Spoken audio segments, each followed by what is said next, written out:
विकास परिषद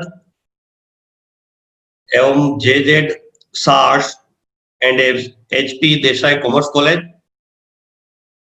द्वारा आयोजित इस मातृभाषा में शिक्षा, इसका महत्व,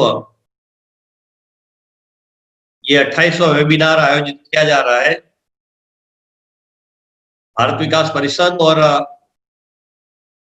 एचपी देसाई कॉलेज ने जैसे बताया गया कि बहुत सारे वेबिनार्स का आयोजन किया। ये बहुत ही अत्यंत महत्वपूर्ण कार्य है, इसलिए मैं आप दोनों संस्थाओं को बहुत बहुत अभिनंदन करता हूं। भारत विकास परिषद के सम्मानीय अध्यक्ष श्री प्रेम कुमार सारडा जी, अमरोली कॉलेज के सम्मानीय प्राचार्य किशोर सिंह चावड़ा जी, जीवन ज्योत ट्रस्ट के प्रमुख श्री भरत भाई शाह, भारत विकास परिषद के मंत्री मित्र धर्मेश शाह, श्री मेहुल भाई एवं इस वेबिनार में प्रतिभागिता कर रहे सभी विद्वान आचार्य बंधुओं बहनों, प्रिय भाई और बहनों, बहुत ही एक अत्यंत महत्वपूर्ण विषय पर ये आज संगोष्ठी आयोजित की जा रही है। जो मेरे परिचय में एक वाक्य कहा गया, मां मातृभूमि और मातृभाषा का कोई विकल्प नहीं हो सकता है। कोई कितनी भी स्वरूपवान महिला हो, लेकिन वो हमारी मां के बराबर नहीं हो सकती। दुनिया में कितना भी संपन्न देश हो, अमेरिका जैसा भी, परंतु वो हमारी मातृभूमि नहीं हो सकता है। इसी प्रकार मातृभाषा जो हमारी है, इसका भी कोई विकल्प नहीं हो सकता है। वैश्विक स्तर पर जितने भी शोध, अध्ययन, रिसर्च, स्टडी हुए हैं भाषा संबंधित, उसका एक ही निष्कर्ष है कि शिक्षा मातृभाषा में होनी चाहिए। और बहुत लंबे समय के बाद एक अच्छी बात है कि अभी जो राष्ट्रीय शिक्षा नीति आई है, उसमें भी इस बात को काफी बल दिया गया है। ये मातृभाषा का महत्व या मातृभाषा में शिक्षा होनी चाहिए, ये कोई भावनात्मक विषय मात्र नहीं है कि अब हमारी भाषा है इसलिए वो होनी चाहिए। ये एक भावनात्मक विषय हो गया, लेकिन ये पूर्ण रूप से वैज्ञानिक तथ्य है, साइंटिफिक प्रूफ है उसके सारे कि शिक्षा अपनी भाषा में होनी चाहिए। महात्मा गांधी जी ने भी कहा था, जब देश स्वतंत्र हुआ तो बीबीसी के लोग इंटरव्यू लेने के लिए उनका आए थे। तो गांधी जी हिंदी में बात करने लगे, तो बीबीसी तो दुनिया भर में उनका समाचार प्रसारित होते थे, इसलिए उन्होंने कहा कि गांधी जी आप इंग्लिश में बोलिए ना, आप तो जानते हैं इंग्लिश अच्छी। तो गांधी जी ने कहा कि दुनिया को कह दो गांधी इंग्लिश नहीं जानता है, अभी हमारा देश स्वतंत्र हो गया है, इसलिए हमको इंग्लिश की कोई आवश्यकता नहीं।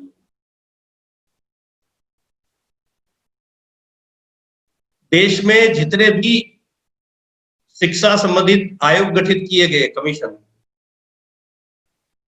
उन सबका भी यही कहना है। आधुनिक भारत के महापुरुषों का भी, महात्मा गांधी हो, विनोबा भावे हो, पंडित दीनदयाल उपाध्याय हो, ऐसे अनेक नाम लिए जा सकते हैं, उन सबका भी यही कहना है कि शिक्षा मातृभाषा में होनी चाहिए। और मैंने जैसे कहा कि दुनिया में जो भी शोध, अनुसंधान, स्टडी हुए हैं, वो सबका भी यही निष्कर्ष है कि शिक्षा तो अपनी भाषा में होनी चाहिए। लेकिन हमारा देश उल्टी दिशा में जा रहा है।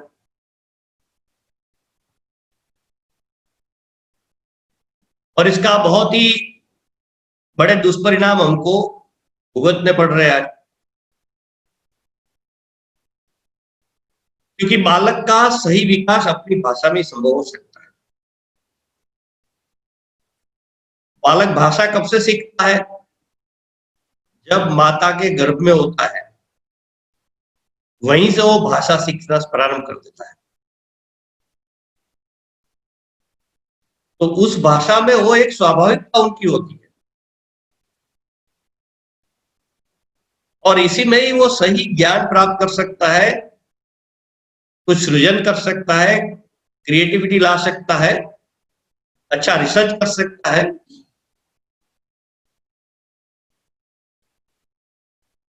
इसलिए मातृभाषा में शिक्षा ये पूर्ण रूप से वैज्ञानिक एक दृष्टि है। आज दुनिया भर में आप देखिए, जिसको हम विकसित देश आजकल कह रहे हैं, इन सारे देशों में वहां की भाषा में ही सारा काम चल रहा है। शिक्षा से लेकर शासन, प्रशासन, न्यायालय, सभी कार्य उनकी भाषा में चल रहा है। वो अमेरिका हो, रशिया हो, जापान हो, जर्मनी हो, इजराइल हो, स्पेन हो, ऐसे कई नाम आप लिख सकते हैं।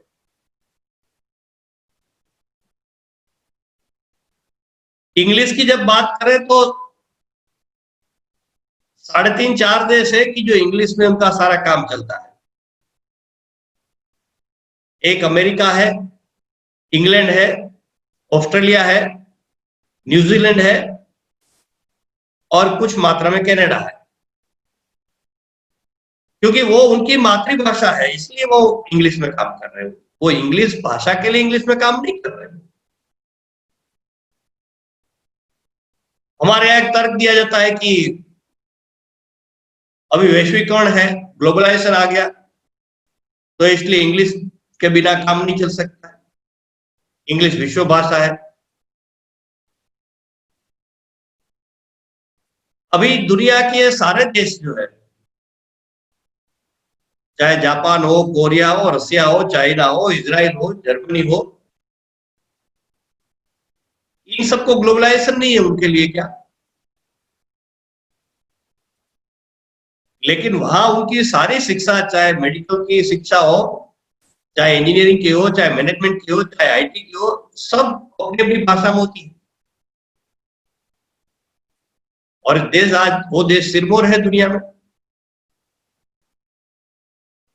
संक्रांत सानू नाम के एक सज्जन है, जिन्होंने केजी से आईआईटी तक की पढ़ाई इंग्लिश मीडियम में की, और बाद में पिछले 30 सालों से वो अमेरिका में रहते हैं। माइक्रोसॉफ्ट पे 25 साल उन्होंने काम किया।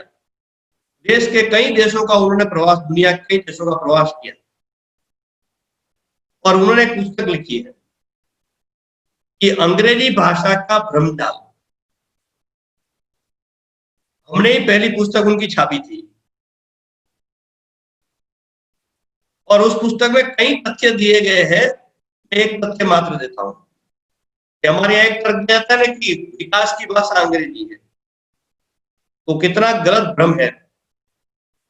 उन्होंने एक आंकड़ा दिया है कि जो 20 देश ऐसे हैं कि जिसका जीडीपी सबसे ज्यादा दुनिया में है, वो 20 देश अपनी अपनी भाषा में शिक्षा से लेकर सारा काम कर रहे हैं। और 20 देश ऐसे हैं कि जिसका जीडीपी दुनिया में सबसे कम है। वो 20 देशों में यहाँ वहां विदेशी भाषा में शिक्षा और कई प्रकार के काम चल रहे हैं, या मिक्स है। जैसे भारत में मिक्स है, अपनी भारतीय भाषाओं में भी चल रहा है, अंग्रेजी में भी चल रहा है। कई देशों में फ्रांसीसी भाषा में चल रहा है, वहां की स्थानीय भाषा है। कई देशों में स्पेनिश भाषा है, और साथ साथ उनकी लोकल भाषा है। ये देश सबसे जीडीपी कम है उनका। वैश्वीकरण है, ये स्वीकार्य है। जितने लोगों को विदेश जाने की आवश्यकता है, उतने लोगों को हम इंग्लिश का ज्ञान दे सकते हैं। और वो भी सारे लोगों को जरूरत नहीं है। जिनको रशिया जाना है, जिनको जर्मनी जाना है, जिनको स्पेन जाना है, उनको अंग्रेजी ज्ञान की जरूरत नहीं।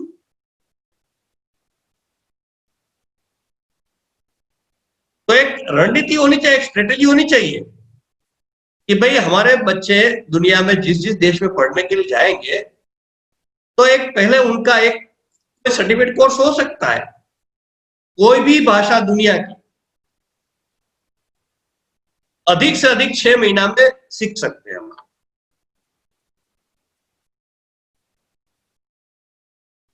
और इसको सीख कर जाने की भी बहुत जरूरत नहीं रहती है। ये हमारे ऊपर अंग्रेजी का भूत सवार है, इसलिए हम बात करते हैं। ये मैं एक बार राजधानी ट्रेन में सफर कर रहा था, गुजराती आ रहा था दिल्ली से, तो मेरे साथ एक सज्जन बैठे थे, तो बातचीत शुरू हुई, परिचय हुआ, तो उन्होंने, मैंने कहा कहाँ रहते, तो उन्होंने कहा मैं अमेरिका से आया हूं। तो अमेरिका में क्या कर रहे हैं, तो उन्होंने कहा मैं ट्रक चलाता हूं। तो मेरी जिज्ञासा बढ़ी, मैंने कहा आप भारत से गए थे तो अंग्रेजी सीख कर गए थे? तो हंसने लगे। मैंने कहा क्यों? तो भाई साहब मैं 6वीं तक पढ़ा हूं। कहाँ अंग्रेजी की बात थी, क्योंकि मैं भी जब पढ़ा हूं तो हमारे 8वीं से इंग्लिश शुरू होती थी उस समय गुजरात में भी, तो इंग्लिश थी ही नहीं, उन्होंने कहा। लेकिन वहां जाकर मैं एक महिला के मकान में रहा और उन महिला का मैं सुबह शाम काम कर देता था और फिर मैं अपना काम पर जाता था। तो उस महिला ने मुझे 3 महीने में इंग्लिश सिखा दी, और वो इतनी अच्छी इंग्लिश बोल रहा था उस समय कि हम में से कोई इतनी अच्छी इंग्लिश नहीं बोल सकते। तो भाषा सीखना ये कोई बड़ी बात नहीं है। दुनिया की कोई भी भाषा भारत का व्यक्ति 3 से 6 महीने में बहुत अच्छी तरह सीख सकता है। लेकिन वो कब सीख सकता है, जिसका प्रेम कुमार सारदा जी ने भी उदाहरण दिया उनके परिवार का कहकर। ये साइंस कहता है कि जो अपनी भाषा ठीक से सीखता है वो दुनिया की कोई भाषा अच्छी तरह सीख सकता है। आज हमारे बच्चे केजी से हम इंग्लिश मीडियम में डाल रहे हैं, तो न ठीक से वो इंग्लिश सीख रहा है, न ठीक से वो अपनी भाषा सीख रहा है। और उनको तो अपनी भाषा ठीक आती नहीं है, अपनी भाषा जिनको ठीक से नहीं आती वो दूसरी भाषा भी ठीक से नहीं सीखेगा।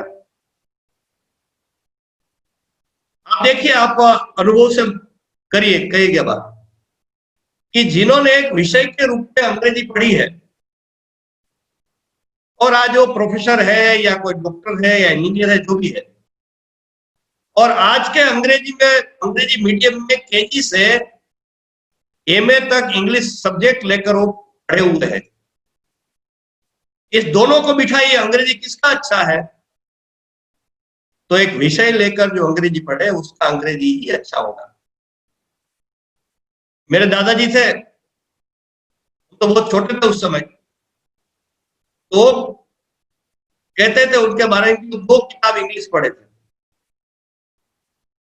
लेकिन उनका इंग्लिश बहुत अच्छा था। आज देखिए, एक भ्रम फैला है हमारे देश में कि भाई बिना अंग्रेजी मीडियम बच्चों का, समाज का, परिवार का, देश का विकास नहीं होगा। मैं देश भर में कई वर्षों से प्रवास करता हूं, तो कोई यूजीसी चेयरमैन है, कोई एआईसीटी चेयरमैन है, कोई साइंटिस्ट है, कोई बड़े बड़े उद्योगपति है, ऐसे लोगों से मिलना स्वाभाविक होता है। मैं थोड़ी नजदीकी होने के बाद 2 प्रश्न उनको पूछता हूँ कि आप कौन से स्कूल में पढ़े हैं और कौन से माध्यम में पढ़े हैं। लगभग समान उत्तर मिलता है कि हम सरकारी विद्यालय में पढ़े हैं और हम अपनी भाषा में पढ़े हैं। 35-40 साल पहले अपनी भाषा में पढ़कर, सरकारी विद्यालय में पढ़कर आज देश के विभिन्न क्षेत्रों में उच्चतम स्थान, टॉप पर बैठे हुए लोग, तो आज हमको क्या हो गया कि बिना अंग्रेजी मीडियम हम आगे बढ़ ही नहीं सकते? उल्टा परिणाम हो रहा है उसका कि रटी रटाई कुछ टूटी फूटी इंग्लिश तो हमारे बच्चे बोल लेते हैं, उसमें भी ग्रामर की बहुत ज्यादा गलती होती है, आप सुनेंगे तो। मैं एक दिल्ली का बहुत बड़ा कॉलेज है, संस्थान है, उसमें एक कार्यक्रम में गया था। तो मेरे साथ एक यंग तरुण मित्र था, वो भी साथ में था। तो कार्यक्रम पूरा होने के बाद हम जब बाहर निकले, गाड़ी में बैठे, तो उन्होंने मुझे कहा कि एक महिला थी उस कॉलेज में, प्रोफेसर है वो इंग्लिश में संचालन करने का प्रयास कर रही थी, कार्यक्रम कंडक्ट करने का। तो उन्होंने कहा कि भाई साहब वो इंग्लिश बोल रही थी, इतनी गलतियां थी उसमें। वो लड़का मुझे कहता है, अब ये तो हमारी इंग्लिश है फिर, क्योंकि वो ठीक से न अपनी भाषा सीखे न ठीक से इंग्लिश सीखे, और बस दिखावा करना चाहते हैं कि हम इंग्लिश बोल रहे हैं। तो अपनी भाषा में पढ़ाई आज हमारी मजबूरी है कि एक विषय के रूप में हमको इंग्लिश पढ़नी पड़ रही है। ठीक है, पढ़िए, कोई बात नहीं, इसका मेरा विरोध नहीं है। लेकिन अंग्रेजी माध्यम में बच्चे को पढ़ाना, ये बच्चे पर अन्याय और अत्याचार है। मैं आप सबसे हाथ जोड़कर प्रार्थना करना चाहता हूं कि वो बच्चों पर अत्याचार अन्याय न करें। धर्मेश भाई उसके साक्षी है।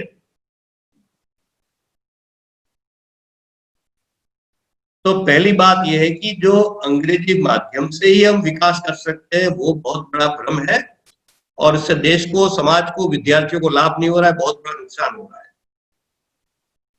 हमारे बच्चे समझदार हो जाए, 10 भाषाएं सीखे, उसमें कोई आपत्ति नहीं।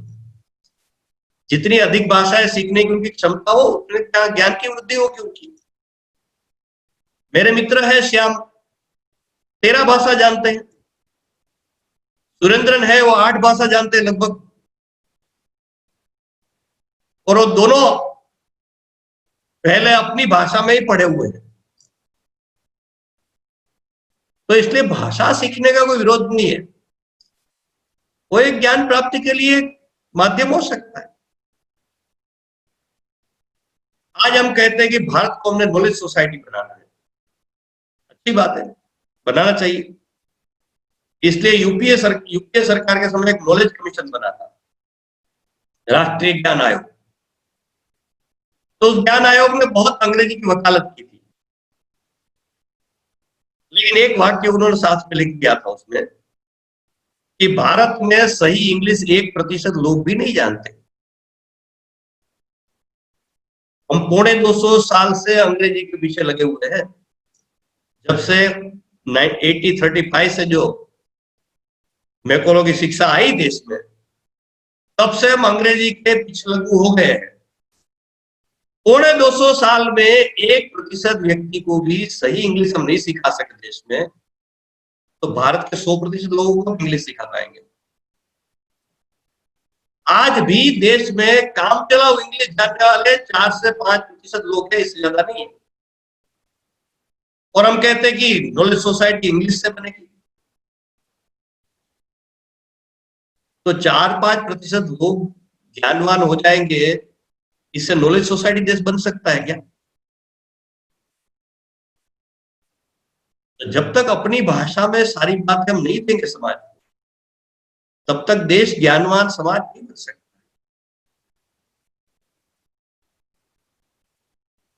एक तर्क यह भी दिया जाता है कि सारा ज्ञान इंग्लिश में है, यह अर्ध सत्य है।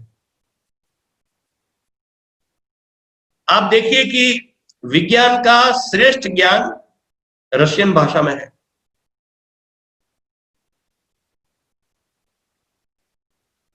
कला का ज्ञान, अधिक अच्छा ज्ञान फ्रांसीसी भाषा में है। कला साहित्य ज्ञान फ्रांसीसी भाषा में बहुत अच्छा है। दर्शन का ज्ञान जर्मन भाषा में बहुत अच्छा है। टेक्नोलॉजी का ज्ञान जापान, कोरिया में बहुत अच्छा है। तो एक अंग्रेजी के पीछे लगे हुए होने से ये सारे ज्ञान से हम वंचित थे। एक रणनीति के तहत दुनिया की महत्वपूर्ण 10-12 भाषाएं हैं, उसके विद्वान हमने तैयार करने चाहिए। मान लो जापानीज हो गई, जर्मन हो गई, स्पेनिश हो गई, रशियन हो गई, चाइनीज हो गई, अरबी हो गई, इंग्लिश हो गई। ऐसी एक लगभग 10 भाषाएं हैं कि जिसका ज्ञान प्राप्त करने वाले अच्छे विद्वान हमारे पास होने चाहिए।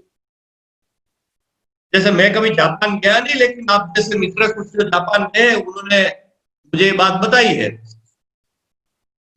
कि जापान में किसी भी नई अच्छी पुस्तक आती है ज्ञान की, दुनिया की किसी भी भाषा में, वो 1 महीने में वो तुरंत अनुवाद हो जाता है जापानी भाषा में। ये हम भी कर सकते हैं। मैं समझता हूं कि शिक्षा नीति में जो विषय एक आया है कि एक अनुवाद का, ट्रांसलेशन का एक संस्थान राष्ट्रीय स्तर पर स्थापित करने की बात की है, तो मुझे लगता है उसी काम के लिए शायद ये किया होगा। तो ज्ञान का आदान प्रदान होना चाहिए, लेकिन ज्ञान दुनिया की अनेक भाषाओं में, इसलिए सब भाषा बच्चे सीखेंगे संभव है क्या? लेकिन दुनिया में जहां अच्छा ज्ञान है वो अपनी भाषा में उपलब्ध कराना है, ये हम कर सकते हैं। तो ज्ञान कई भाषाओं में है, इसको प्राप्त करने की एक रणनीति हम लोगों ने करनी है। आज एक बात चल पड़ी है कि भाई ठीक है, बाकी सब अपनी अपनी भाषा में पढ़े, लेकिन विज्ञान और गणित ये इंग्लिश में होना चाहिए।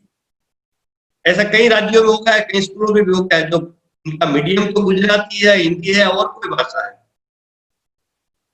लेकिन साइंस के सब्जेक्ट है वो इंग्लिश में। अब ये समझ नहीं आ रहा है इसके पीछे कोई लॉजिक, तर्क मुझे तो अभी तक नहीं समझ में आया। अपने पूर्व राष्ट्रपति डॉक्टर अब्दुल कलाम जी, धर्मपेट कॉलेज में उनका एक व्याख्यान था नागपुर में। तो उस व्याख्यान, अब्दुल कलाम जी के व्याख्यान के बाद हमेशा प्रश्नोत्तर होता था। तो एक छात्र ने प्रश्न पूछ लिया उनको कि आप अच्छे वैज्ञानिक कैसे बने, इतने अच्छे वैज्ञानिक? तो अब्दुल कलाम जी का जो उत्तर था, उन्होंने कहा मैं 12th तक, 12वीं तक मैं विज्ञान गणित सहित सारे विषय हमारी मातृभाषा में मैं पढ़ा हूं, इसलिए मैं अच्छा वैज्ञानिक बना। आप देखिए क्या अब्दुल कलाम जी कह रहे, अब्दुल कोठारी नहीं कह रहा है।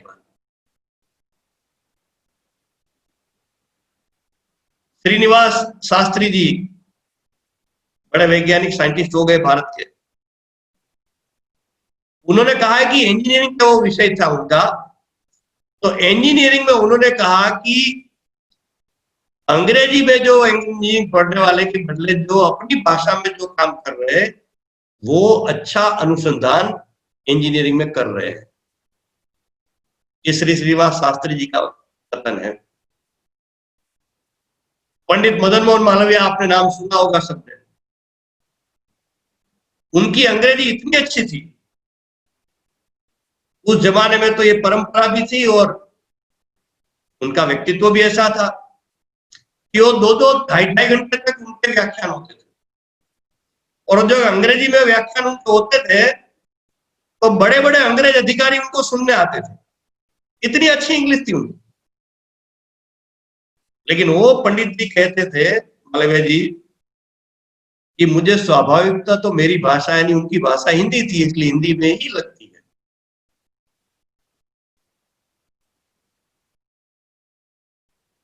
तो ऐसे अनेक महापुरुषों के कथन आप दे सकते हैं।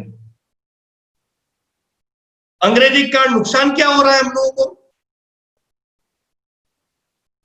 महात्मा गांधी जी ने कहा था कि हमारे बच्चे स्नातक परास्नातक, ग्रेजुएट पोस्ट ग्रेजुएट तक पढ़ाई करते हैं, तो 6 वर्ष अंग्रेजी के पीछे बर्बाद कर देते हैं। कितना? 6 ईयर। वो 6 वर्ष अगर वो अपने विषय में लगा देते हैं, तो कितने आगे निकल जाते हैं अपने विषय में। आज हमारे यहाँ मेडिकल, इंजीनियरिंग, मैनेजमेंट आदि शिक्षा, अभी तो लगभग सारा हायर एजुकेशन इंग्लिश में हो रहा है। क्यों हो रहा है? तो उसके पीछे तर्क क्या दिया जाता है? पुस्तकें नहीं है। यानी भारत स्वतंत्र हो गए 73 ईयर्स हो गए, 73 साल हो गए। 73 साल में हम अपनी भाषा में अपनी पुस्तक नहीं बना पाए।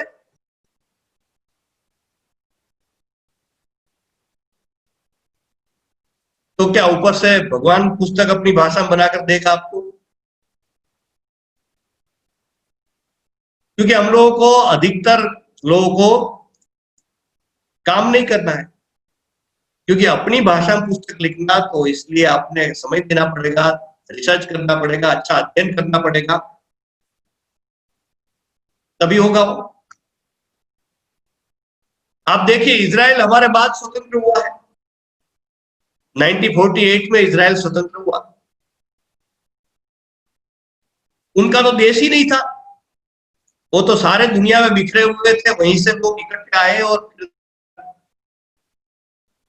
वो बहुत लोग उनकी भाषा भूल गए थे।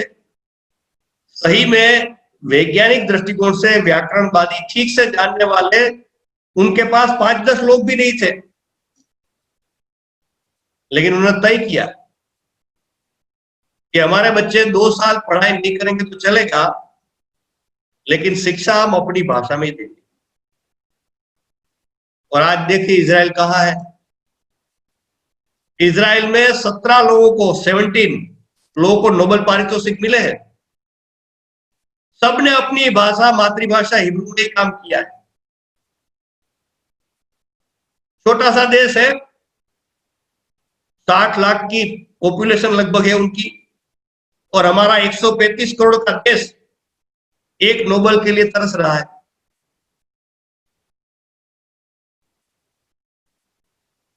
क्योंकि रिसर्च, अनुसंधान, शोध ये अपनी भाषा में ही सही हो सकता है। आज भारत रिसर्च में पिछड़ रहा है, अनुसंधान में पिछड़ रहा है। उसके और भी कई कारण है, लेकिन एक महत्वपूर्ण कारण है कि रिसर्च यानी इंग्लिश में। तो बच्चे कट पेस्ट करके रिसर्च कर देते हैं। प्रोफेसर को भी आनंद है, मेरे 15 लोग रिसर्च कर लिए, मेरे 20 पीएचडी हो गए। 20 हो गए कि 200 हो गए, इसमें कितने पीएचडी समाज के लिए, देश के लिए उपयोगी पीएचडी है, वो बताइए। तो उत्तर आपको नहीं मिलेगा। तो पीएचडी की डिग्री हो गई, शोध अनुसंधान नहीं हुआ हो। इसलिए आज हमारा अधिकतर रिसर्च ऐसे ही हो रहा है। क्योंकि सृजनात्मकता, क्रिएटिविटी, रचनात्मकता ये अपनी भाषा में आ सकती है। सिर्फ अंग्रेजी की बात में नहीं कर रहा हूं। उसमें गुजरात के व्यक्ति को कहा जाए कि तू तेलुगु भाषा में पीएचडी कर, होगा क्या सही पीएचडी? महाराष्ट्र के व्यक्ति को कहा गया कि तू उड़िया में, उड़ीसा की भाषा में पीएचडी कर, वो पीएचडी थोड़ा होगा।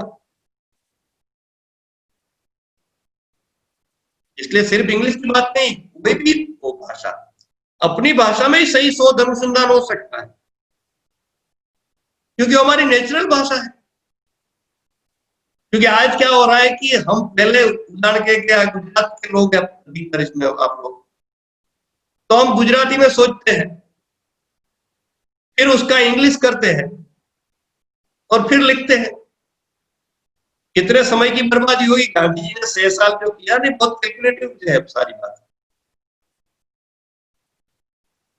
फिर इंग्लिश को पढ़ते हैं तो पहले इंग्लिश में पढ़ते हैं, फिर उसको ट्रांसलेशन करके गुजराती में हम समझने का प्रयास करते हैं।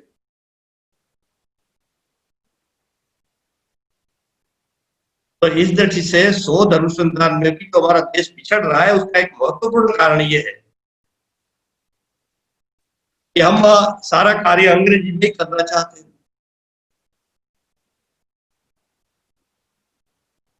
दूसरी बात है कि हम पूरी दुनिया को अंग्रेजी के चश्मे से ही देख रहे हैं। अभी हमारे कोई भारत के राजदूत बनकर जब जाते हैं, मान लो वो रशिया में गए, रशिया को समझना है उनको, तो उनको रशियन भाषा तो आती नहीं है, इसलिए अंग्रेजी की पुस्तकों से वो रशिया को समझने का प्रयास करते हैं। और अंग्रेजी भाषी जो है देश, वो रशिया के घोर विरोधी है, तो सही प्रकार से रशिया को कैसे समझ पाएंगे?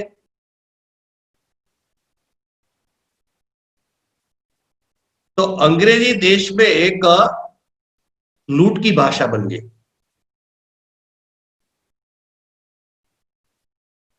एक मुख्य न्यायाधीश हाईकोर्ट के चीफ जस्टिस हमारे कार्यक्रम में आए थे। हम लोग भारतीय भाषा में न्याय मिले लोगों को, अपनी अपनी भाषा में न्याय मिले लोगों को, इसके लिए भी हम काम कर रहे हैं। तो इस कार्यक्रम में आए थे मुख्य न्यायाधीश साहब गुलाब कोठारी जी। तो उन्होंने कहा कि एक बार कोर्ट में जजमेंट दिया उन्होंने, और जो बेचारा व्यक्ति था वो केस हार गया था। तो बाद में वो वकील और उसका अशील दोनों चलकर जा रहे थे।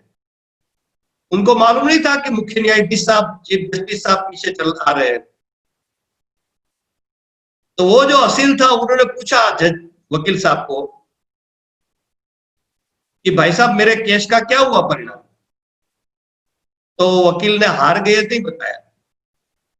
उन्होंने कहा कि जज साहब ने कहा कि आप ऊपरी कोर्ट में जाइए।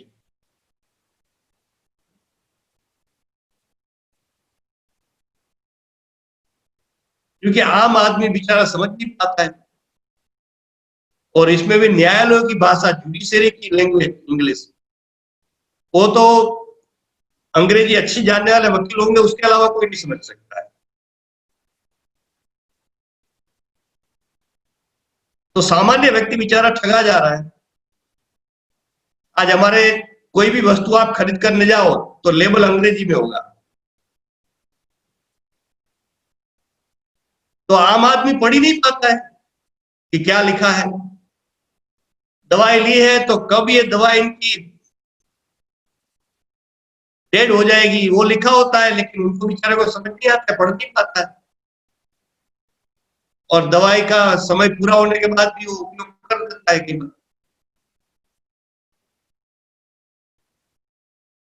तो हमारी आम जनता को लूटने का माध्यम अंग्रेजी बन गई। इसलिए भारतीय भाषाओं को हमने अगर पुनर्स्थापित करना है, यानी मातृभाषा में शिक्षा की बात, तो सबसे पहले शिक्षा का संपूर्ण माध्यम भारतीय भाषा होना चाहिए, मातृभाषा में होना चाहिए। और शिक्षा नीति में बहुत अच्छी बात कही गई है कि 5वीं तक और संभव है तो 8वीं तक मातृभाषा, क्षेत्रीय भाषा, घर की भाषा में शिक्षा होनी चाहिए, शब्दों का उपयोग है उसमें। साथ साथ ये भी कहा है कि हायर एजुकेशन में भी द्विभाषा में शिक्षा हो कम से कम। कि आज हायर एजुकेशन देश भर में लगभग अंग्रेजी हो रहा है, तो अंग्रेजी के साथ साथ गुजरात में गुजराती का विकल्प होना चाहिए, महाराष्ट्र में मराठी का विकल्प होना चाहिए, राजस्थान में हिंदी का विकल्प होना चाहिए। तो क्रमबद्ध रूप से सारी शिक्षा धीरे धीरे अपनी भाषा में होनी चाहिए, क्योंकि जब तक अपनी भाषा में, लोग कहते हैं कि मेडिकल एजुकेशन अंग्रेजी में हो रही है, तो वो जो डॉक्टर शब्द बोल रहा है आजकल, जो इनकी भाषा है डॉक्टर की, वो गांव का व्यक्ति और ज्यादा पढ़ा लिखा नहीं हो तो समझ ही नहीं पाता है क्या बोल रहे डॉक्टर, क्योंकि उनके बोलने में आधे शब्द अंग्रेजी के होते हैं और मेडिकल की टर्मिनोलॉजी होती है, तो वो तो बेचारा समझता ही नहीं डॉक्टर साहब क्या कह रहे हैं। सही में तो डॉक्टर अच्छा कि वहां की स्थानीय भाषा अगर जानता समझता होता तो लोगों को अच्छी तरह से ट्रीटमेंट दे सकता। जब हम छोटे थे तो हमको मालूम है, हमारे कस्बे में 3 डॉक्टर थे, तो एक डॉक्टर थे, वो ज्ञान सबसे कम था तीनों में उनका, लेकिन वो इतनी अच्छी तरह बात करता था, हाथ पकड़ के तुरंत कहेंगे अच्छा बेटा क्या हुआ है, अभी ठीक हो जाएगा। फिर कोई रास्ते में जा रहा था, नमस्ते करेगा, नमस्ते करते रहेगा, फिर आप, तो डॉक्टर की दवाई से, डॉक्टर प्रेम से व्यवहार करे, उससे ज्यादा अच्छा हो जाता है मरीज को तो। और वो अपनी भाषा जानता होगा तभी होगा। तो इस दृष्टि से जब तक शिक्षा के स्तर पर ये बदलाव नहीं होगा तब तक ऊपर बदलाव होना मुश्किल है।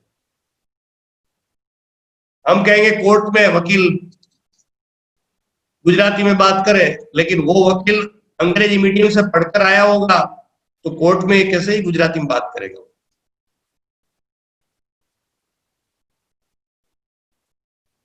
देश का सारा शासन प्रशासन का अधिकतर काम इंग्लिश में आज भी चल रहा है, तो आम जनता बेचारी समझती ही नहीं उसको, तो इसलिए जनता ठगी जाती है बेचारी। और ये सब की जो पीछे मूल बात है कि जिस देश के लोगों को अपनी भाषा का स्वाभिमान नहीं होगा उसको दुनिया में भी कोई सम्मान नहीं मिल सकता है। विजयालक्ष्मी पंडित जी राजदूत बनकर गई रशिया।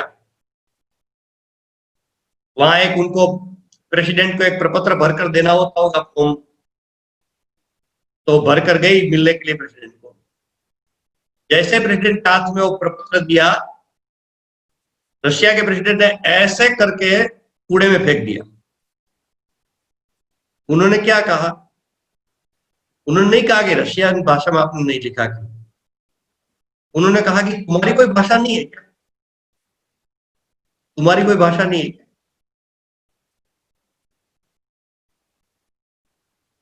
कुछ साल पहले आप लोगों को मालूम होगा कि अमेरिका में, ऑस्ट्रेलिया में हमारे बच्चों को बेचारे को बेड़िया पहनाकर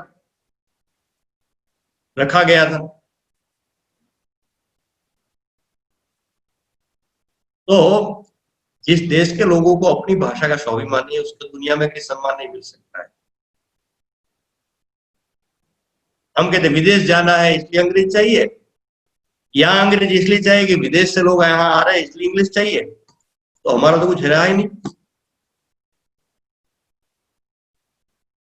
अभी आपको मैं बता दूं कि मैं इंग्लिश कभी नहीं बोलता हूं, और आपको ये भी समझना है, समझ सकते हैं कि मुझे इंग्लिश नहीं आती है, उसमें मुझे कोई संकोच नहीं है। तो 2015 में मुझे अमेरिका जाने का निमंत्रण आया, तो मैं तो जाना नहीं चाहता था। मैंने कहा भाई अमेरिका जाकर मैं क्या करूंगा, हम तो देश में भी बहुत काम कर रहा है। तो जिस संस्था बुला रही थी उनके अध्यक्ष आए थे, फिर हमारे अध्यक्ष जी भी है, तो हमारे अध्यक्ष जी ने कहा कि भाई ठीक है, अमेरिका जाओगे तो कुछ नया सीख कर आओगे वहां से, तो एक बार जाने में क्या आपत्ति है। मैंने कहा चलो, सीखना तो कहीं से भी मिलता है, बहुत अच्छा है। तो सारा कार्यक्रम तय हो गया। फिर अंत में मैंने उनके अध्यक्ष जी को कहा कि एक बात आप सुन लीजिए, फिर मुझे कार्यक्रम पक्का करिए, तो बताइए। मैंने कहा आपकी तो भाषा इंग्लिश है वहां की, उनका, और मैं इंग्लिश बोलता नहीं हूं, मुझे इंग्लिश आती नहीं है, तो मैं वहां आकर क्या करूंगा। तो उन्होंने कुछ क्षण रोककर विचार करके रोककर मुझे कहा कि आप चिंता न करिए, आप आइए, ये समस्या भारत में हो सकती है, अमेरिका में नहीं है। अधिकतर भारत के लोगों से आपका मिलना जुलना होगा तो हिंदी समझ जाएंगे, कहीं नहीं समझेंगे तो हम अनुवाद कर देंगे। और मैं 19 दिन अमेरिका में रहकर आया, मैंने अपनी भाषा में काम चलाया। बात स्वाभिमान की मित्रों, और जब तक ये स्वाभिमान नहीं जगेगा हमारे देश के लोगों में, तब तक ये बातें ठीक नहीं हो सकती। मैंने जैसा पहले कहा कि हमारे बच्चे 10 भाषाएं सीखे, कोई आपत्ति नहीं, लेकिन अपनी भाषा का स्वाभिमान होना चाहिए। विनोबा भावे जी ने कहा था ना कि मैं दुनिया की हर भाषा का सम्मान करता हूं, और वो दुनिया की कई भाषाएं जानते थे विनोबा भावे जी, लेकिन मेरे देश में हिंदी का अपमान मैं सहन नहीं कर सकता, क्योंकि देश के लेवल की बात की, हिंदी की बात की, राज्यों की बात करेंगे, स्थानीय बात करेंगे, अपनी भी भाषा की बात होगी। गांधी जी ने भी कहा था कि बच्चों के मानसिक विकास के लिए मातृभाषा उतनी आवश्यक है जितना उनके शरीर के विकास के लिए माँ का दूध आवश्यक है। माँ का दूध का कोई विकल्प नहीं हो सकता है। यही बात उन्होंने शरीर के विकास के लिए माँ के दूध की जितनी जरूरत है, इतना ही मानसिक विकास के लिए अपनी मातृभाषा की आवश्यकता है। तो मित्रों, ये बात सिर्फ भावनात्मक नहीं है, ये पूरी तार्किक बात है, पूरी वैज्ञानिक साइंटिफिक बात है। और अब हर बात में आज के जमाने में वैज्ञानिकता की, तार्किकता की, प्रमाण की बात करते हैं। इसी चक्कर में तो 500 वर्ष तक राम मंदिर नहीं बन पाया। अभी प्रमाण की बात पूरी हो गई तो अभी काम शुरू हो जाएगा। लेकिन जब भाषा का विषय हासिल तो प्रमाण, तार्किकता, वैज्ञानिकता क्यों कोने में रख देते? तो विचार ये करना है कि जो वैज्ञानिकता है, जिसमें तार्किकता है, जिसमें प्रमाण के साथ सारी बात है, बच्चों को उस प्रकार की शिक्षा देकर हमने बच्चों को जीवन में आगे बढ़ाना है कि जो आज भेड़ चाल चल रही है, जिन गुजराती में अपने गाडरियों प्रवाह की, उसी भेड़ चाल में हमने भी जाना है। ये विचार करने का प्रश्न है। इसी दृष्टि से मातृभाषा का बहुत भावनात्मक तो विषय है हमारा। हमारी भाषा तो हमारी भावना जुड़ी रहेगी, लेकिन सिर्फ भावना नहीं है। महात्मा गांधी गीता में कहा है ना, ज्ञान, कर्म, भक्ति, इन तीनों का संतुलित विचार यानी विवेक है, विजडम जिसको अंग्रेजी में कहते हैं। तो बच्चे को विवेकशील बनाना है कि नहीं बनाना है? तो ज्ञान यानी जिसमें तार्किकता, वैज्ञानिकता है, वो बात हमने बच्चों को देनी चाहिए। भावना तो हमारी है, हमारी भाषा है, भक्ति मार्ग ये, भक्ति योग यही हो गया। और कर्म यानी शुरुआत हमने अपने से करनी पड़ेगी कि मेरे बच्चों को हम अपनी भाषा की ही शिक्षा जहां मिलती है वहां पढ़ाएंगे। ये कर्म है, ये प्रमुख बात है। और भगवान ने भी गीता में कहा था कि अर्जुन ने पूछा कि तीनों योगों में सबसे प्राथमिकता अगर एक ही बात हमारे भारत में एक ही कर सकते तो कौन सी प्राथमिकता देंगे? तो भगवान ने कहा था कर्मयोग। तो मातृभाषा की बात नहीं तो बहुत हो जाती है, भाषण में बहुत हो जाता है, किताबें लिखी जाती है, लेकिन जीवन व्यवहार में जब तक वो बात नहीं आएगी तब तक उसका कोई लाभ नहीं होगा। अपने घर से, अपने परिवार से, स्वयं के व्यक्तित्व से शुरुआत करेंगे तभी ये बात स्थापित होगी। मैं आशा करता हूं कि भारत विकास परिषद ने इसी उद्देश्य से एक कार्यक्रम का आयोजन किया होगा। तो इसलिए मैं भारत विकास परिषद और अमरोली कॉलेज दोनों के अधिकारी, पदाधिकारियों का बहुत बहुत धन्यवाद करता हूं और सभी प्रतिभागियों का बहुत बहुत शुभकामनाएं देता हूं।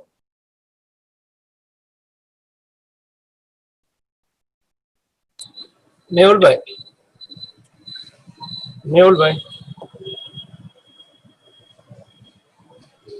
Mic okay. धन्यवाद अतुल कोठारी सर। बहुत ही स्पष्ट भाषा में, बहुत ही धीमी टोन में आपने श्रोतागण को एक मातृभाषा का महत्व बहुत अच्छे तरीके से सिखाया। मैं अनुरोध करूंगा धर्मेश सर से कि उपस्थित मेहमान का स्वागत और अभिवादन करें। धर्मेश सर। नमस्ते अतुल भाई। और ये आज बहुत अच्छा विषय रखा है अतुल भाई ने। वैसे भी उनकी बातों और उनकी विचारों की आज भी हमारे जीवन पे प्रभाव है और उसका हमें अच्छा परिणाम भी मिल रहा है।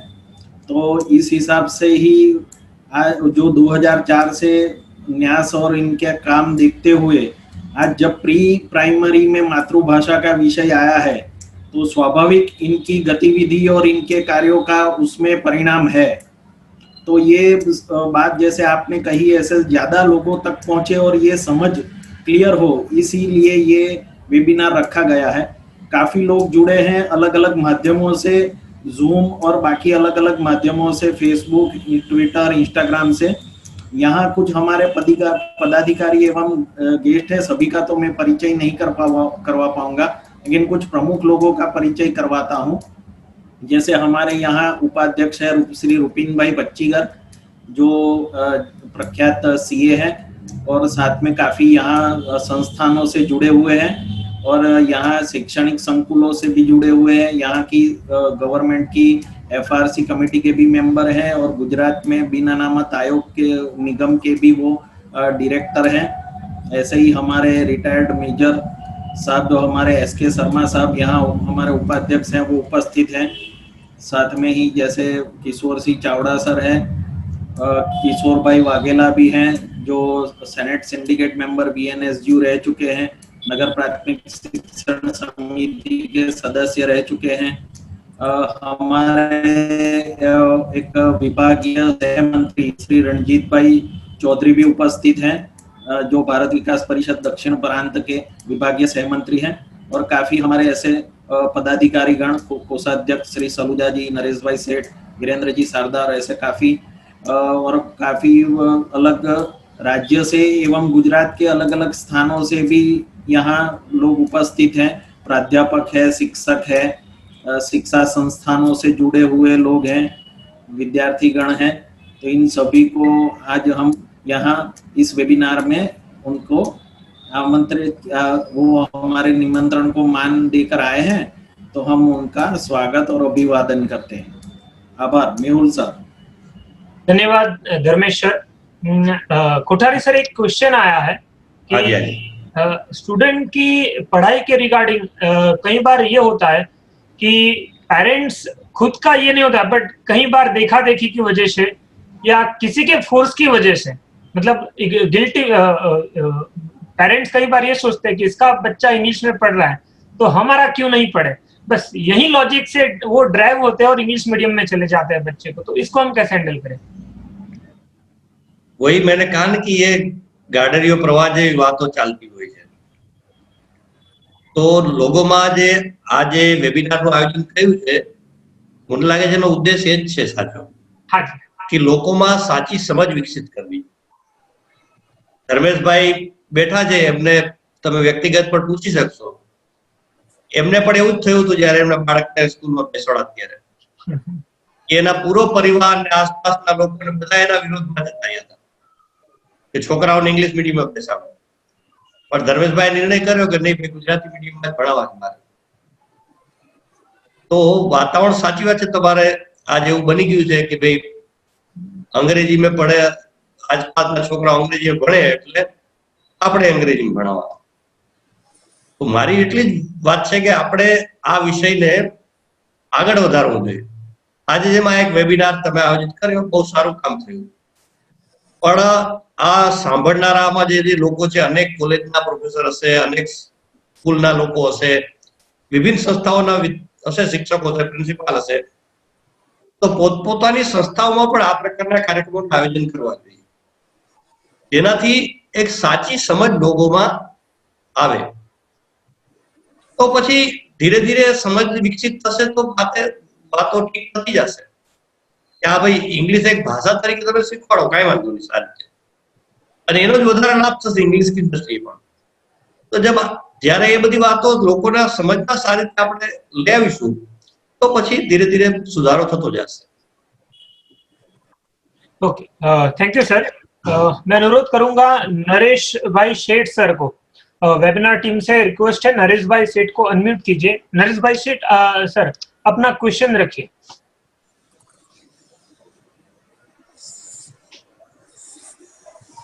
मेहुल हाँ जी है, नीचे उसने क्वेश्चन रखा हुआ है तो आप उसको भी अनम्यूट कर सकते हैं।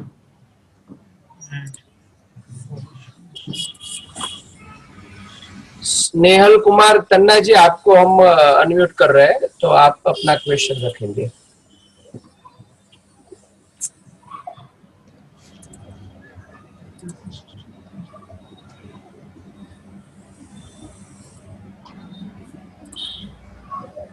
Yes sir, doctor Snehal Kumar, आपका क्वेश्चन आप डायरेक्टली पूछ सकते हो, आप अनम्यूट हो सकते हो।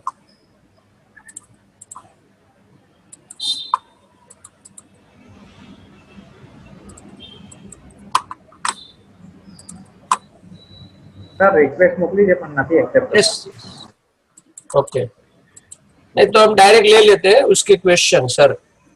हाँ जी, हाँ जी। हाँ सर, क्वेश्चन है डॉक्टर स्नेहल कुमार तन्ना जी का कि ઘરમાં છોકરા ઇંગ્લિશ મીડિયમમાં ભણે છે, પત્નીને વધારે શોખ છે, તેને કઈ રીતે સમજાવવું?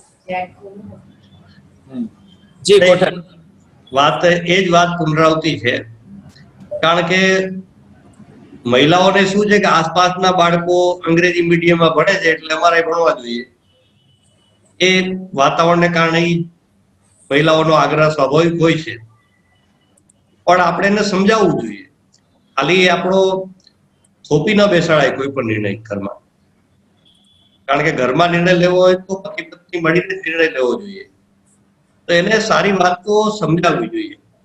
જે આવા વેબિનારો હોય એમાં એમને પણ લઈ જવા જોઈએ સાંભળવા માટે, તો એમને સાચી વાતો સમજાશે તો પછી એ પણ સમજી જશે. એના કેટલીક પુસ્તકો અને સાહિત્ય પણ છે, એ પણ તમને ઉપલબ્ધ કરાવી શકાય. નાની નાની પુસ્તિકાઓ છે, બહુ મોટી પુસ્તક છે જે મહિલાઓ પણ વાંચી શકે એવી નાની નાની પુસ્તિકાઓ પણ છે આપણી પાસે, ગુજરાતીમાં, હિન્દીમાં, આ બધી ભાષામાં છે. તો એ પુસ્તકો પણ આપણે વધારેનો પ્રચાર કરી શકીએ.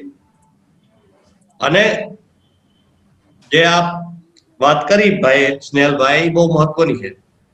તો આપણે ભારત વિકાસ પરિષદની મહિલા શાખા પણ છે ને ધર્મેન્દ્રભાઈ? છે ને, તો ભારત વિકાસ પરિષદની મહિલા શાખા દ્વારા પણ આવો કાર્યક્રમ આપણે કરી શકાય. હાજી, કારણ શું છે કે આ બધી વાતોમાં આપણે બધા તો બહાર જતા હોય છે, ચર્ચાઓમાં ભાગ લેતા હોય છે, આ બધું સાંભળવા જતા હોય છે, મહિલાઓની અવસર ઓછો મળતો હોય છે અથવા નથી મળતો હોતો, એટલે એ તો આસપાસનું જે જોવે છે એ પછી વિચાર કરતી હોય છે. તો એને એક્સપોઝર મળે આ પ્રકારનું, અને એને પણ આ બધું સમજવાનો અવસર મળે, એ આપણે પૂરો પાડવો જોઈએ. તો પછી ધીરે ધીરે એમાં પણ સમાજ વિકસિત થઈ જશે. જી સર. આભાર સર. બીજે જિગ્નેશભાઈ કરીને એમણે લાગણી વ્યક્ત કરી છે કે માતૃભાષામાં જ બધા બાળકોને મૂકે છે, તો સોરી ઇંગ્લિશ મીડિયમમાં જ બધા બાળકોને ભણવા મૂકે છે, તો બાળકોને માતૃભાષા ક્યાંથી સમજ પડશે? જે સાહેબે કીધું જ છે, એટલે એમની લાગણી એમણે વ્યક્ત કરી છે, પ્રશ્ન નથી, ખાલી લાગણી એમણે વ્યક્ત કરી છે. મુકેશ સર, આગળનો પ્રશ્ન વેદ જ્યોતિ ઉદારીનો પ્રશ્ન છે, એન્ડ્રાઇઝ.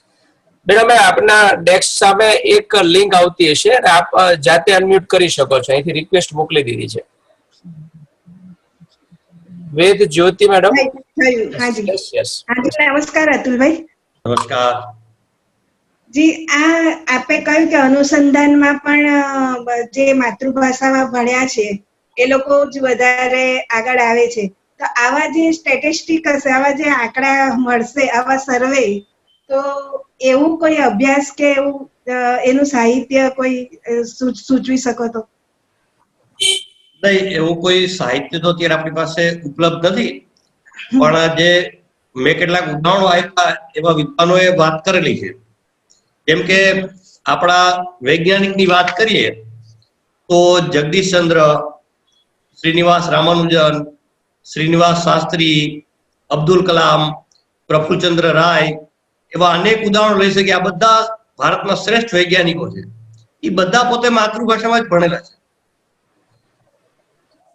તો માતૃભાષામાં ભણીને જ એમને આવી સારી શોધ અને અનુસંધાન કર્યું.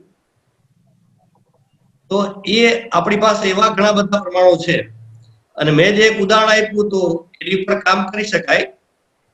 ભારત વિકાસ પરિષદ કરી શકે, કોણ કરી શકે, વિચાર કરી શકાય કે દેશભરમાં એક આવા જે ઉપર લેવલ પર જે લોકો છે એનો એક સર્વે કરી શકાય. એવા લોકોને વ્યક્તિગત મળી અને એમની સાથે વાત કરવાની, અને પછી એમની જે વાત કહે એ આપણે લખી લેવાની. તો એવો એક સર્વે દેશમાં કરવો પડશે, તો પછી એમાં આપણે પ્રમાણ વધારે સારા આપણે લઈ આવી શકીએ. પણ જ્યારે પૂરા દુનિયામાં જે રિસર્ચ થયેલું છે ભાષાનું સમજવું, એ બધાનું પ્રમાણ એક જ છે કે માતૃભાષામાં શિક્ષા હોવી જોઈએ. તો એ પૂરા પ્રમાણ આપણી પાસે છે. તો આ એક નવો મહેનત કરવાનું કામ કરી શકાય, પણ એ કોઈ સ્વીકાર કરે તો અમે પણ સાથે મળીને એમાં સાથે પ્રયાસ કરી શકીશું આપણે. जी धन्यवाद. सर एक और क्वेश्चन आया है सीएम महेश चांडक की तरफ से. वो पूछ रहे हैं कि isn't it better to study 3 subjects in Hindi and 3 in English? मतलब 3 कोई मातृभाषा में हम पढ़ाया और 3 इंग्लिश में. So it's a combination of language जहाँ से बच्चा इंग्लिश से भी वंचित न रह जाए और मातृभाषा से भी वंचित न रह जाए. नहीं, मैं पहले मारा व्याख्याનમાં પણ કહી દીધું છે કે અબ્દુલ કલામનું જ ઉદાહરણ આપીને મેં કહ્યું હતું કે એમને કહ્યું હું સારો વૈજ્ઞાનિક એટલો કહેલો કે મેં 12મી સુધી મારી માતૃભાષામાં જ વિજ્ઞાન અને ગણિત ને બધા વિષયો ભણ્યો છું. બચ્ચા છોકરાઓ શું છે કન્ફ્યુઝ થઈ જાય છે. 3 વિષય ઇંગ્લિશમાં ભણવા, 3 ગુજરાતીમાં ભણવા, એટલે પછી બિચારા કન્ફ્યુઝ થાય છે. એમાંથી એક ભાષા ઠીકથી નથી સમજી શકતા, શીખી શકતા. તો इंग्लिश लक्ष्य से गुजराती નું મિશ્રણ થઈ જાય, ગુજરાતી લક્ષ્ય માં ઇંગ્લિશ નું મિશ્રણ થઈ જશે. તો છોકરાઓ એવા દ્વિધામાં પડી જાય, કન્ફ્યુઝ થઈ જાય, એટલે એ ભાષા માટે જ એનો સમય બરબાદ થઈ જાય. એટલે એના પોતાના વિષય શીખવા પછી ઓછો સમય એને મળે, તો એનું પછી એના જીવનમાં નુકસાન થાય. हेलो. हाँ. हेलो. हाँ जी, हाँ जी. सर मेहुल भाई. हाँ जी. मेहुल भाई. हाँ नरेश सेठ सर आप बोलो. हाँ जी सर, नमस्कारम सर. नमस्कार. मेरा प्रश्न हिंदी भाषा के खिलाफ नहीं है. पहले तो हिंदी भाषा को लागू करने के लिए केंद्र की नीति स्पष्ट होनी चाहिए कि क्या हम इसके लिए सक्षम है हिंदी लागू करने के लिए ऑल ओवर इंडिया. मातृभाषा का मतलब राष्ट्रभाषा है कि प्रांतीय भाषा है, नंबर 1. पिछली बार कुछ प्रयास किए गए थे कि कुछ सरकारी दफ्तरों में हिंदी में काम किया जाए, जैसे बैंकों के फॉर्म हिंदी में आए, इनकम टैक्स रिटर्न के फॉर्म हिंदी में आए, लेकिन इतनी कठिन हिंदी थी कि हिंदी का पीएचडी आदमी उसको मीनिंग नहीं निकाल सकता, शब्दकोश का सहारा लेना पड़ता है.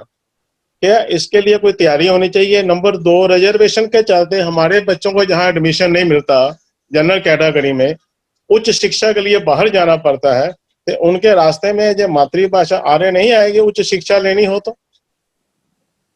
नहीं, ऐसा है कि पहले तो ये मातृभाषा जो है और हिंदी ये दोनों अलग अलग विषय है. मातृभाषा एनो अर्थ है कि આપણી ઘરની ભાષા છે, આપણી પોતાની ભાષા છે. ગુજરાતમાં ગુજરાતી ભાષા માતૃભાષા છે. તો માતૃભાષામાં શિક્ષણનો અર્થ એ છે કે આપણી ભાષામાં આપણને શિક્ષણ મળે. તો એટલે હિન્દીની વાત નથી. हिंदी देश माटे एक ऑफिशियल लैंग्वेज है,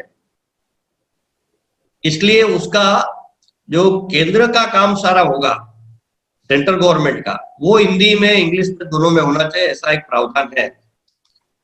तभी तो ये हुआ था कि 15 साल के बाद स्वतंत्रता के अंग्रेजी के स्थान पर संपूर्ण रूप से हिंदी को लाया जाएगा, लेकिन अभी उनका 15 साल अभी तक पूरा नहीं हुआ है. तो ये एक, और हिंदी क्या है कि इतना बड़ा देश है तो अपनी अपनी भाषाएं हैं, तो सब पर हिंदी हम थोप नहीं सकते हिंदी. लेकिन अभी देश भर में हिंदी लोग सीखने लगे, ये बहुत अच्छी बात है.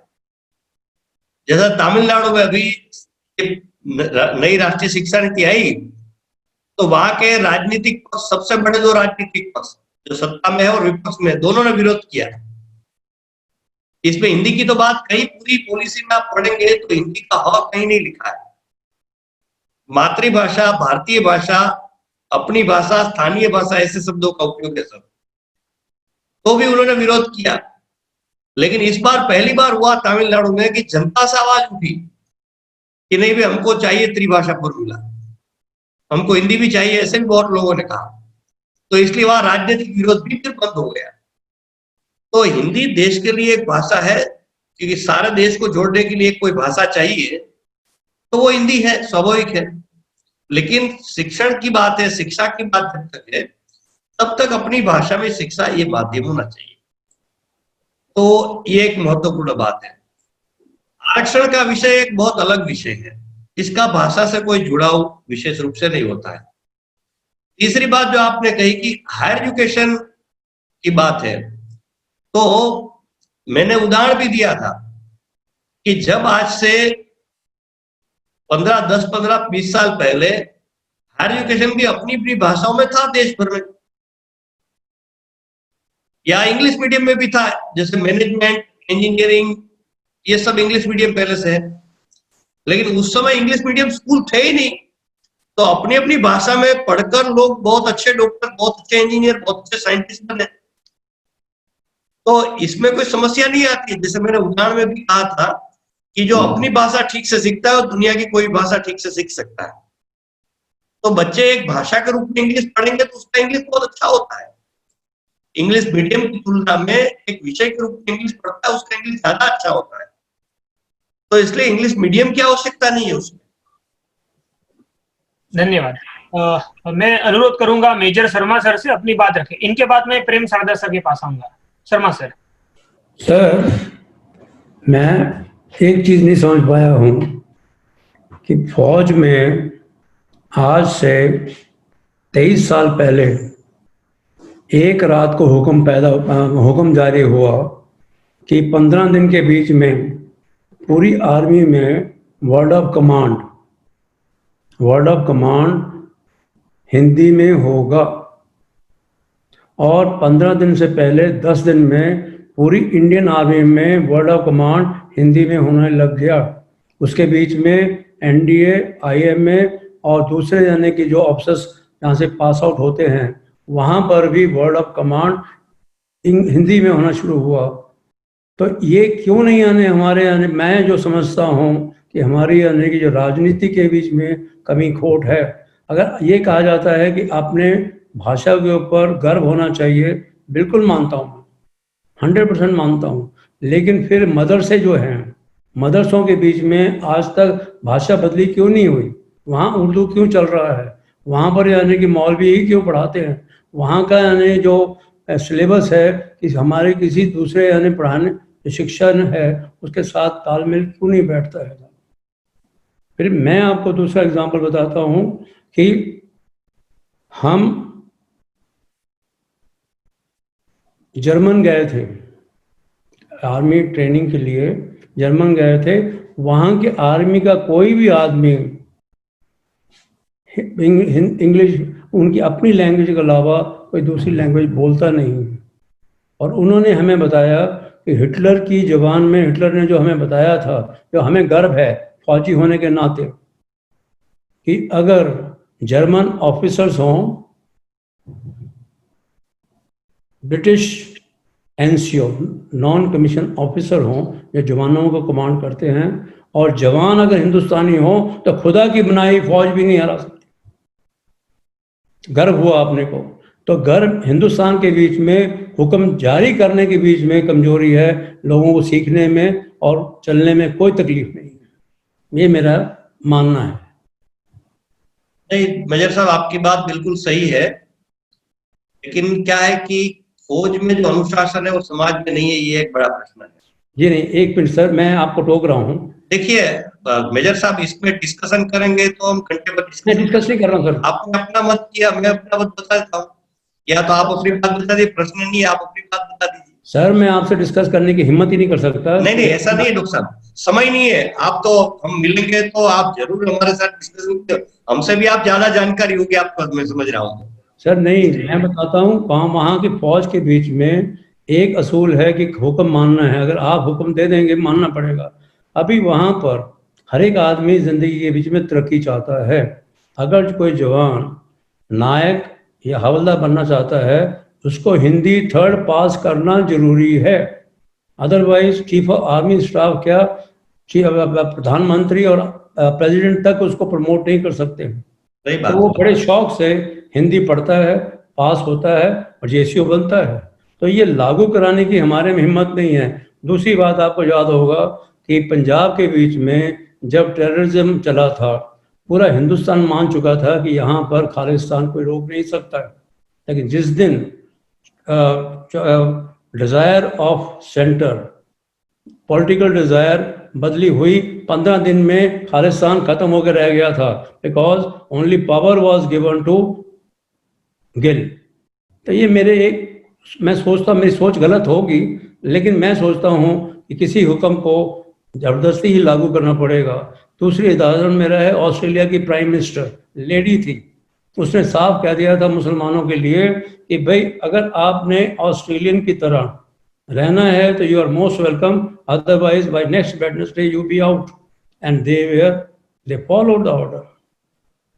तो हमारा इरादा अगर जिस दिन पक्का होगा कोठारी साहब, हिंदुस्तान बिल्कुल सुधर जाएगा, सबकी भावना भी सुधर जाएगी। माफ कीजिएगा अगर मैंने कोई गलत बात करी। नहीं, ठीक है, आपकी भावना से मैं सहमत हूँ। बहुत अच्छा।